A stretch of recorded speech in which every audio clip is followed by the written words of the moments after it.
Welcome to the podcast, Leading and Growing Your Real Estate Business by Coach James Short. This podcast is designed to help you with strategies, insights, and ways to increase sales, build and lead high-performing teams, and ultimately grow your business. Your host, James Short himself, also shares some of his secret sauces on how he helps his own clients achieve business growth quickly and easily. James has been coaching those in the real estate and property industry for close to 10 years now, and his clients keep on saying, since working with James, their results have been outstanding, giving them more money, time, and fulfillment.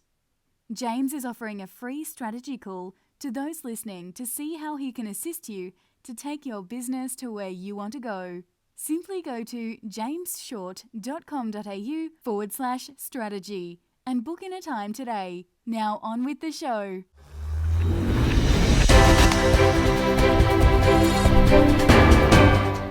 Hi, and welcome to another edition of Leading and Growing Your Real Estate Business. Coach James Short here, and welcome to another edition. It's sometimes you think back and you go, wow, if I could just get someone like that on the show, it would be a amazing difference and it would just have a massive impact. And ladies and gentlemen, we're very fortunate enough to have this gentleman on the show today. So strap yourselves in, turn the volume up. If you're driving, keep both hands on the wheel because we are very fortunate enough to have the man of the hour, of the minute, of the decade, Douglas Driscoll. Now, Doug, known to his friends, is the CEO of Star Partners. Offices 25, 26 offices in New South Wales. An amazing journey, almost 10 years being a CEO with a great history in the property game. He's a mad traveler. He loves traveling. The first time he gets it. Leadership and always learning. This is what I love about Doug. He's always, even though he may not be the avid reader, the people that he connects to, the publications that he does read, he's always a wealth of information. And you may have read some of his articles and publications through all the different outlets and channels out there, and even been interviewed through numerous shows and networks. So we are fortunate enough to have the man of the moment on the show today. Let's bring him online. Doug, mate, thank you so much for your time and energy and your expertise today. Not a problem. By the way, what an intro. What a welcome. Exactly as I asked you to say it. Yeah, you love that one? Well read that one. Exactly. You know what? It's going to be a bit anticlimactic though now. That's a problem. Now, we caught up yesterday, and as I said, we could be chewing the fat for hours, and there's so many different things that we can go down and talk about. But let's you are a man of the moment, and you have got the word out there. Now, to the listeners, I do have a bit of a grudge. We both went in an awards ceremony last year. We're both finalists of the Thought Leader of the Year. But you did get the better of me, and I just want to congratulate you, even though I think it was the third year in a row as the Thought Leader in the industry. And this is what I'm really profound, because you are mate, your reach, your network, your what I call the finger on the pulse and the temperature gauge. You are the go-to person when something needs to be answered within the industry. They go to you. And this is why I wanted you on the show to really, pull apart a few different things. Because as our chat yesterday, there are so many areas where we need to unpack and have a chat about to provide massive value for the listeners. So thank you once again. No, my pleasure. And thank you for having me on. Mate, I know there may be one or two people out there that don't know your journey. So can you share with us how what has been the journey for you, and how did you start that journey? Yeah, well, I'll give you the shorter version. Obviously, growing up, like probably the vast majority of the industry, I didn't grow up as a kid wanting to get into real estate. Formula One driver, professional football player. So I kind of fell into the industry by sheer chance, I suppose, as you can tell. For the observant amongst your listeners and viewers, I'm not originally from these parts. So I've spent most of my life in the UK, and I moved to Australia about 10 years ago. But in my working life, it has always only ever been real estate. I did once upon a time, many moons ago, used to operate as an estate agent. Then I didn't necessarily climb the rungs of the ladder, but certainly I transitioned into maybe the more corporate side of things. And then I decided to take the leap of faith and move to the other side of the planet, as you do. And so since you've been here, what's been that journey like? I think the first probably, 6 to 18 months, it was quite turbulent because you need to relearn and recalibrate. You assume real estate is real estate the world over. There's an extent of truth to that, but there's all those kind of nuances and idiosyncrasies. So what I almost did is, just that, learn from scratch. So that was a real uphill battle and a real eye-opener. But what I think that gave me is the ability to really see who's in the zoo and also get a feel for the play as well. I didn't then go into it with any preconceived ideas or assumptions. But that first 6 to 18 months was a real struggle. There's no question about it. And I've never lost sight of that, that ability to needing to recalibrate and relearn. And that's actually held me in very good stead, because what got you where you are today won't necessarily get you where you're going tomorrow, of course. So true. So true. So if you look about like the journey so far, and you've had some great successes and some great wins, if you look back, what have been some of those successes and wins that have been a pivotal point for you that you go, wow, that was a great success and win that allowed me to do X or to do the business Y? What are some of those turning points for you? I suppose, despite you just having touched upon it, the kind of the personal wins, as good as they are momentarily about being able to sort of pump up your chest and, have people be proud of you, it's quite a fleeting moment. And I certainly don't hold those as amongst my biggest accomplishments or biggest wins. I'm not just saying this to appear sycophantic or ingratiate myself with anyone. My personal biggest victories have been those when other people have succeeded. I'm somebody who understands my role in the process. I am somebody who is a support mechanism for my offices. So when I help them achieve their objectives and their goals, that is probably what gives me the most satisfaction, and I certainly view as my greatest success. Love it. What about on the flip side, right? What have been some of those challenges that you look back and you go, wow, that's a challenging time, but has allowed to shape you and guide you to come out through the other side? What have been some of those challenging times that you've taken some great lessons from? 3 initials, GFC. I was still in the UK when that hit. Australia, by comparison, it was like a pothole in the road. In the UK and more so the US, it was like driving off the edge of a cliff. I mean, it was bad. It was bordering apocalyptic almost from a commercial sense. And the lessons I learned in that was staggering, and you learn a lot about yourself, both emotionally, mentally, but just the strain it took, and the ability then to kind of see things differently, not take things for granted. Actually, what some of the basics, the fundamentals of what we do, how important they are in actually underpinning your success or their lack of. So the GFC, without question, was the toughest professional experience I've ever experienced. Wow. To put it in context, I think my earning during that probably 18-month, 2-year period nearly halved. So on a personal level as well, I had the impact. Wow. You know what? It was the single toughest thing that I've ever gone through, but it was by far and away the biggest kick up the arse I've ever had. And it taught me a whole host of lessons. And I think like taking those, both of your wins and your successes, and as you articulated about lifting other people up and seeing their wins and successes, and then looking at the trying times of the resilience and just getting through things. That's where I wanted to sort of segue into around teams, around resilience, and looking at, you've got an amazing network, an amazing team around you that you're continually guiding and supporting and providing resources for. And if you look outside the bigger network in the industry as well, you've got a good scope and feel and temperature. What do you notice around the teams out there that are a high-performing team, that are a successful team? What are the attributes and what are the characteristics that make up those amazing teams that do you feel? Well, I think if you take it back a step prior to that, I think recruitment is one of the things certainly that our industry suffers from. We're not particularly good around recruitment. Firstly, identifying and understanding the role that's needed, and secondly then going out and finding the person and actually attracting them into your business and ensuring that they are a good fit on a number of levels, culturally being at the very much top of that list. Also, for those teams, making sure that everyone understands the part they've got to play. For those that know me, they know I'm a big football fan. In fact, I'm a big sports fan altogether. Most sports I love, but football is my sport, and Liverpool's my team. Now, if you look at Liverpool as an example, they don't have any necessarily superstars in their team. They have some well-known players, but they don't have a head and shoulders above the other superstar.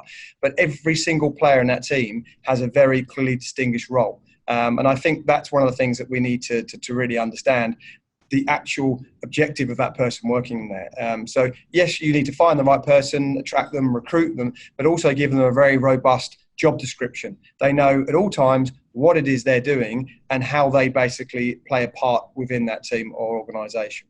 Love it. And I was actually waiting for the Liverpool analogy. I can't help it at the moment. If I can't boast now, when can I boast? It's been 30 years and counting. I love it. But it is so true, right? Everyone needs to know their position and their role, because you can have some superstars, but a team aren't made up of superstars. It's made of the collective consciousness all coming together to achieve that specific goal. And how you've outlined, it's perfectly fit, because we can draw upon so many different sporting analogies into the workplace. So true. Now, if you look at that, if you take the team unit and then if you look into the leadership component, and now this is a topic that we're both we can unpack for hours and hours and hours. What do you feel makes up a great leader within an office? But where do you think most officers fall down in their leadership abilities? Well, I think certainly for any aspiring leader, I think the key thing here is be the leader you would follow. Great point. And I think a lot of leaders, first and foremost, they need to have clearly strong ethics. They've got to have a very firm vision and be able to articulate that. At times, they need to be able to really challenge the status quo. And one of the biggest bugbears that I have with our own industry is that you see a lot of sales agents who, by very virtue of DNA, are very selfish. They then take the step up to being a principal, and thus by default become a leader, and then they need to be able to be selfless, and that's a very difficult thing to actually achieve, because it is your hard wiring, but you need to try to do it, because as soon as you have teams, as soon as you have people that look up to you, you are responsible, you have a sense of obligation. So I think certainly as we evolve as an industry, we need to, I think, backfill and learn some of those skills. We need to go out of our own accord and really learn what it takes to be a leader, both in a vision sense and a management sense. And I think then what we also need to be able to do is articulate that vision very, very clearly. There's no question about that. So communication is another vital component of a leader's tool set. Communication is absolutely everything in my view there. But I certainly think that, we need to upskill, we need to self-educate. Because if we don't, then, well, what happens is we see people leave us, and if you look at the burn and churn within our industry, that is part and parcel of the issue there. But servant leadership is what people need to strive for. A question I often pose of a lot of principals now in regards to their staff, and particularly salespeople, is who pays who? Because the dynamic has shifted over the last probably 2 or 3 years. True. And we need to understand that our role is servant leadership. We are there to help, nurture, support, and facilitate these people. And we need to make it a happy and enjoyable environment to be working in. Because you don't build businesses, you build people, they build the businesses. It's an old cliche, but it's so true. So that leadership piece was certainly lost in around the later part of the 20th century. It's starting to become more recognized and more implemented now into the 21st century. But in real estate in particular, that servant leadership piece is critical. It's of paramount importance, and we need to understand that, and we need to be less selfish and more selfless. Push the ego to one side. You do not want to trip over your own ego. So do what you can to help and facilitate these people, and they ultimately will be happy. By them being happy, obviously the clients are better serviced, and guess what? That reflects then on your bottom line. So true. And I think that's a real missing link within the industry, is that going from that main sales agent to business owner, business leader, where they're so used to bringing 80% of the income, and then now it's like, okay, well, that needs to start to shift. And how do we, as you said, serve and lead others so they come through and their own career progression as well. So you continually, serving leader. They've gone from serving and leading the vendor. Now we've got to need to look internally and serve and lead the team, so to speak. Where do you notice, like, the people out there, not naming names, but the people that do make that shift, that do make that transition, what do you notice about them and their own personal journey, one, and also the impact on the business? I think a lot of those people are open-minded and curious minds as well. They want to learn. If you look at our industry, and I'm being quite general here, but we're not necessarily the most academically gifted of industries. And kind of, most of the industry kind of saw the typical traditional journey through the academic system as being quite laborious, and they couldn't wait to get it over and done with and out there in the real world making money. But you should never stop learning, and those people are very curious minded. Those successful people that you haven't mentioned the names of, but we all kind of know instinctively watching this who they are, you'll often see them at front row of the different training events, for argument's sake. They're not there for shits and giggles. I hope I can swear. They're there to actually develop and self-improve. And one of the things I said during our conversation of only yesterday was, we've all heard the expression, you need to learn to earn. We actually need to learn to learn. Because actually what we've done is we've become kind of set in our ways. We kind of think we know it all. And you may have mastered whatever it is you've mastered, but guess what? That's probably not relevant based on today's landscape. So, it's really important that we get that, because I think yesterday's methods used today won't see us successful tomorrow. And I think that the industry now, and more or less any industry, is so fast-paced and ever-evolving that we just cannot afford to let the grass grow under our feet. Because if you're ever static, you are definitely moving backwards. So the best leaders are the ones that still have a curious mind, get up in the morning and actually want to have a better day than they did yesterday. And they know that self-development and broadening their horizons is center of that.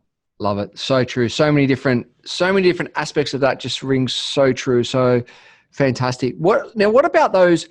Obviously your journey, your personal journey has been shaped by different people, different courses, different things that you've experienced yourself. Who have been some of those mentors that have made a big difference in your world? One of the beautiful things about the digital age in which we now live is that a lot of mentors aren't necessarily people that you've ever met. So true. You get such gold by way of content, online now. You've got some of the world's very best mentors who are there available free of charge on YouTube, for argument's sake, social platforms. And I kind of look at that and I just think, Jesus, so much. There's just a whole library of footage out there if you actually want to go and seek it. And the beautiful thing as well is that when you go start seeking it, then ultimately based on algorithms starts it'll come and find you. They're self-perpetuating. So it's really interesting in that respect. So from my point of view, I've had a number of kind of mentors or go-to people. Sometimes they're just there as a sounding board almost sometimes, just to give you a bit of a sanity check. Sometimes you need those people though to be kind of very candid with you, and tell you kind of what's what. I mean, I'm very lucky, both my parents are always very matter of fact with me. I grew up with 3 brothers, so my ego was only ever going to be a certain size when you've got 3 brothers. Smackdown. Yeah, that's right. As soon as I start getting a bit ahead of myself, my girlfriend likewise, she'll put me in check, and I'm actually grateful for those kind of people in my life. In terms of learning from different people, information is everywhere. You can learn from absolutely everybody. The so-called people that I'm supposed to be teaching sometimes will also teach me a hell of a lot. It's not just monologue, it's very much dialogue. But the ability to learn is the ability to open your ears and have an open mind. And if you can't do that, then it goes back to that sort of, stones and sponges. You've got to be a sponge, not a stone. Because again, things are ever changing, ever evolving. As soon as you think you've got it down pat and perfected it, you need to start all over again. It's a bit like the person that paints the Harbour Bridge in many ways. Correct. So true. And what I love about that is that continuous learning mindset ties back into leadership, ties back into teams, right? So it's all integrated, that it's the continuous learning, and not just from specific one or two people, but from everyone that you come in contact with, and all different aspects. So which is the nice sort of nice dovetail and nice segue, and a nice web component if you look at it that way as well. If you think about, if you were to look back in a helicopter view of an agency out there that's looking to take it to another level, to really grow their agency, what would be sort of your top three messages, or your top three areas or points that you go, if you were to grow your business, these would be my top three? What would they be for you? Well, I've just touched upon one of them, and you put me on the spot now, but I would certainly say education. I cannot stress that enough.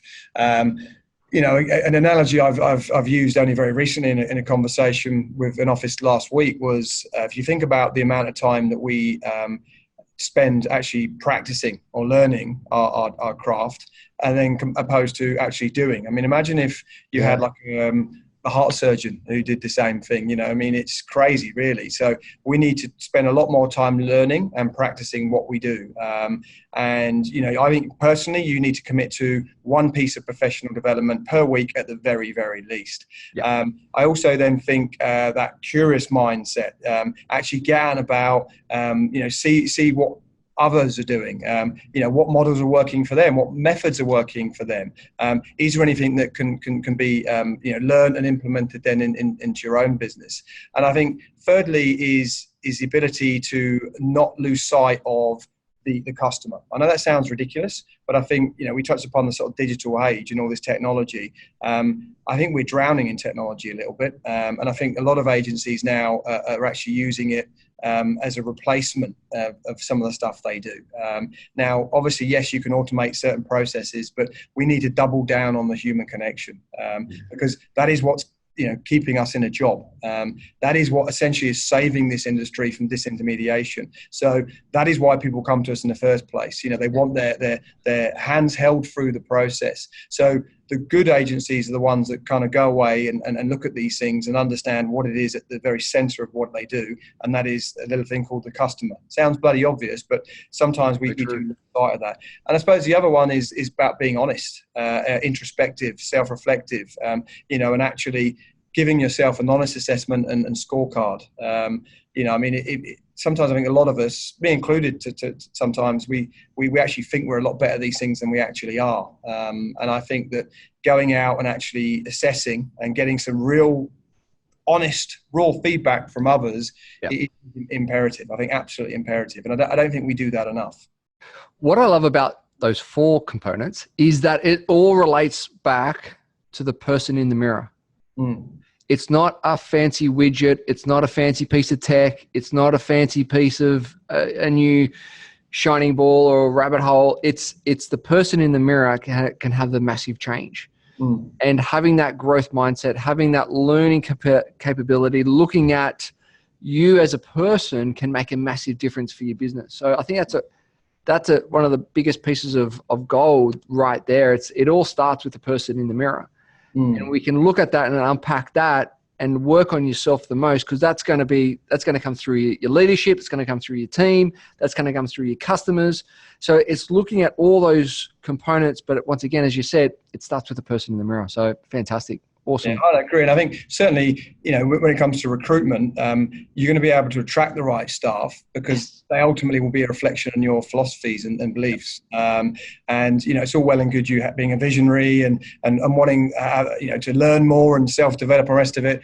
But ultimately, it is the people that build your business. And if they're the wrong people and they can't carry out that vision, well, that speaks volumes itself. But I think curiosity is the key of learning and self-improvement, in my opinion. Love it. Love it. So what's coming up for you? What's the next 12 months, couple of years? What's on the horizon for yourself? Certainly, we do plan ahead, but we actually typically don't plan all that far ahead, actually, fun enough. We would only ever plan kind of a quarter in advance. There are the big, hairy, audacious goals. Of course there are.